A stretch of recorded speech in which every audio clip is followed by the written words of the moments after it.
भारत जोड़ो यात्रा में राहुल गांधी एक नैरेटिव कायम करने में कामयाब हुए हैं, और वो नैरेटिव नफरत बनाम मोहब्बत का है, घृणा बनाम प्रेम का है। वो संदेश जो इस देश में कभी भगवान राम ने दिया,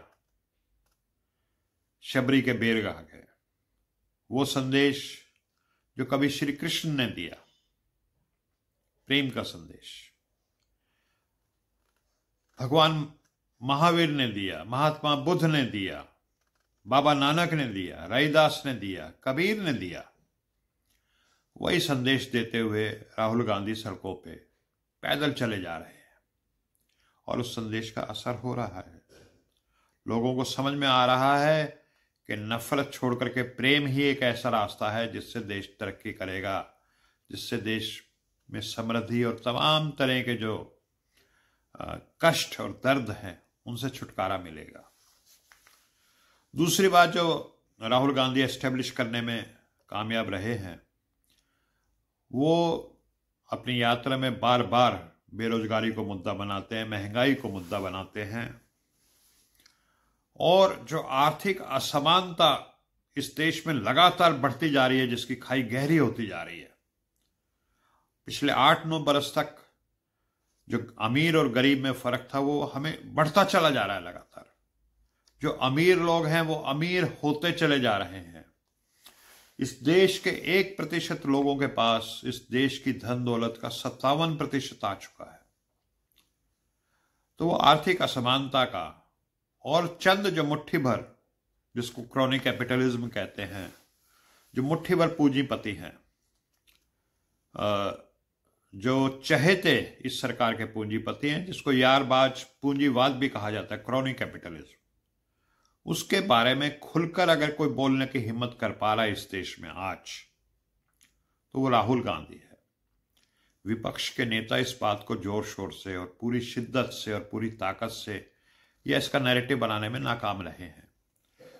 तो मैं समझता हूं कि एक बहुत बड़ी ये उपलब्धि है, और इस देश की राजनीति जो है वो बहुत अधिक प्रभावित हुई है, और ये भारत जोड़ो यात्रा इस देश के इतिहास में, इस देश के राजनीति में एक मील का पत्थर साबित होने जा रही है। एक अहम सवाल उठता है कि क्या भारत जोड़ो यात्रा ने राहुल गांधी को मोदी जी के सामने एक सशक्त विपक्ष नेता के रूप में खड़ा कर दिया है? तो मैं कहूंगा हाँ, बिल्कुल। जिस शिद्दत के साथ, जिस बहादुरी के साथ, जिस दिलेरी के साथ राहुल गांधी अपनी यात्रा में, जो नुक्कड़ सभाएं हो रही हैं, जो प्रेस वार्ता हो रही हैं, उसमें जो वो अमीर और गरीब के बीच में बढ़ती हुई खाई है, गहरी होती हुई खाई है, जो फर्क बढ़ता जा रहा है, जो असमानता बढ़ती जा रही है, उसका सवाल उठा रहे हैं। जो गरीब पर महंगाई की वार पड़ रही है, जो सिलेंडर के भाव बढ़ाए जा रहे हैं, उस पर सवाल उठा रहे हैं। जो बेरोजगारी चरम सीमा पे पहुंच चुकी है 45 वर्ष की, उस पर सवाल खड़े कर रहे हैं। और जो मोदी जी के नजदीकी पूंजीपति हर रोज अमीर होते चले जा रहे हैं बड़ी तेजी से, और गरीब आदमी जो है उसका बंटाधार होता चला जा रहा है।